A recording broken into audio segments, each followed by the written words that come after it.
ഇന്നലെ പാതിരാത്രി ലൈവിൽ വൻ വിഷയങ്ങളാണ് ഉണ്ടായത്. അനുമോളുടെ കിറ്റ് കാണാനില്ല. അനുമോളുടെ കിറ്റിൻ്റെ അകത്ത് അനുമോൾ വെച്ചിരുന്നത് നിത്യോപയോഗ സാധനങ്ങളാണ്. ഷവർ ജെല്ലും അതുപോലെ തന്നെ ബ്രഷ്, പേസ്റ്റ്, അങ്ങനെ എന്തൊക്കെയോ സാധനങ്ങളുണ്ട്. അത് ഇന്നലെ പണിപ്പുരയിൽ നിന്ന് കിട്ടിയതാണ്.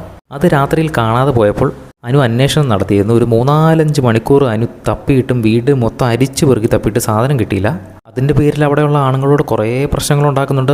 അക്ബറിനെ ചെന്ന് പിരാകുന്നുണ്ട്, ശരത്തിനെയും റെനേനും ഒരുമിച്ച് പിരാകുന്നുണ്ട്, ആര്യൻ്റെ അടുത്തും ജിസേലിൻ്റെ അടുത്തും കലിപ്പും, വീട്ടിൽ മൊത്തം സകലമാന പ്രശ്നങ്ങളും ഉണ്ടാക്കി കഴിഞ്ഞിട്ട് ഏറ്റവും അവസാനം ഒരു 2 മണിയൊക്കെ ആയപ്പോൾ മുറ്റത്ത് നിൽക്കുന്ന ഷാനവാസിൻ്റെ അടുത്ത് ചെന്ന് ചോദിക്കുന്നു, ഇക്ക എൻ്റെ കൂടെ അവസാനമായിട്ട് ഒന്ന് വരാൻ പറ്റുമോ, ഒന്ന് ചോദിക്കാൻ വേണ്ടിയിട്ട്, അമ്മമാരുടെ അടുത്ത് നിന്ന് ചോദിക്കാൻ വേണ്ടിയിട്ട് ഇടയ്ക്കൊക്കെ ഒന്ന് വരാൻ പറ്റുമോ എന്ന് ചോദിക്കുമ്പം, നിൻ്റെ സാധനമല്ലേ നീ ചെന്ന് ചോദിക്ക്, അതല്ലേ അതിൻ്റെ ശരി എന്നൊക്കെ പറഞ്ഞ് ഷാനവാസ് ഒഴിവാക്കി വിടാൻ നോക്കുമ്പോൾ തൊട്ടപ്പുറം സിഗരറ്റ് റൂമിൽ ഒനിയിലും അബിയൊക്കെ നിൽപ്പുണ്ട്. അപ്പോൾ നേരെ അങ്ങോട്ട് ചെന്ന് അവരുടെ അടുത്ത് അനുമോൾ റിക്വസ്റ്റ് ചെയ്യുന്നുണ്ട്, ഒന്ന് വാടോ, എൻ്റെ കൂടെ ഒന്ന് വരാൻ പറ്റുമോ, നമുക്ക് ഒരുമിച്ച് ഈ ഒരു കാര്യം ചെന്ന് ചോദിക്കാം, ഒന്ന് വരാൻ പറ്റുമോ എന്ന് ചോദിക്കുന്നു. അപ്പോൾ അവർ നൈസായിട്ട് അങ്ങ് ഒഴിവാക്കി വിടുകയാണ്. നിൻ്റെ സാധനമല്ലേ നീ ചെന്ന് ചോദിക്കുക, നീ ചോദിച്ചാൽ അവർ തരും, ഒന്നുകൂടെ ചെന്ന് ചോദിക്കുന്നൊക്കെ പറഞ്ഞ് നൈസായിട്ട് ഒഴിവാക്കി വിടുന്നു. അപ്പോൾ തന്നെ അവിടുന്ന് അനുമോൾ അങ്ങ് പോവാണ്.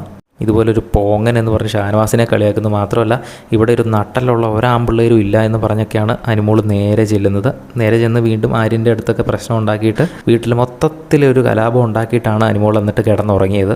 എന്തായാലും ഇന്നലത്തെ രാത്രി ഒറ്റ ലൈവ് കൊണ്ട് അനുമോളുടെ ഫാൻസ് നേരെ ഡബിൾ ആകുമെന്നാണ് തോന്നുന്നത്. അമ്മാതിരി പെർഫോമൻസ് ആയിരുന്നു രാത്രി ലൈവിൽ. അനുമോൾ നിങ്ങൾക്ക് ഇഷ്ടമാണെങ്കിൽ താഴെ ഒന്ന് കമൻറ്റ് ചെയ്യുക. ബിഗ് ബോസിൻ്റെ കൂടുതൽ ലൈവ് അപ്ഡേറ്റ്സിനായിട്ട് ചാനൽ സബ്സ്ക്രൈബ് ചെയ്യുക.